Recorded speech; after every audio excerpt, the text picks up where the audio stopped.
एठार उपस्थित थी मोर प्रिय शिक्षक वृंद और एठार उपस्थित थी मोर छोट बड़ भाई भौणी मैंने आज यही पवित्र दिवस में मत कि कहवाक अनुमति मिलता मुझे धन्य मन करुच्ची।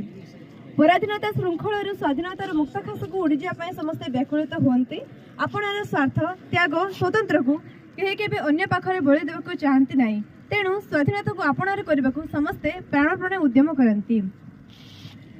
जोठी स्वाधीनता मधुर भाव न मिली सेठी बरং तिक्त वातावरण सृष्टि हुए किंतु स्वाधीन जीवन नहीं बंचवाक समस्ते आप्राण उद्यम करथांती। सेहीपरि भारतवासी विदेशी शक्ति विरोध में दंडायमान होई आपणार समस्त शक्ति सामर्थ्य को आगे निज देश को स्वाधीन करने को चेष्टा करथिले।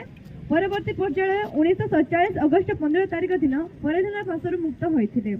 अधुना आमे समस्त स्वाधीन भारतर नागरिक अटू तेणु एभली एक मधुर अविस्मरणीय दिवसटी को सही दिन सारा भारत में अति आनंद उल्लास सह पालन कराए।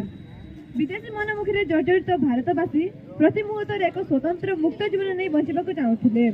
प्रति मुहूर्त अत्याचार और अवहेलार शिकार होता भारतीय मान मनरे विद्रोहर बनी चलवाक लगिला। फल 1857 मसीह इंग्रेज सरकार सिपाही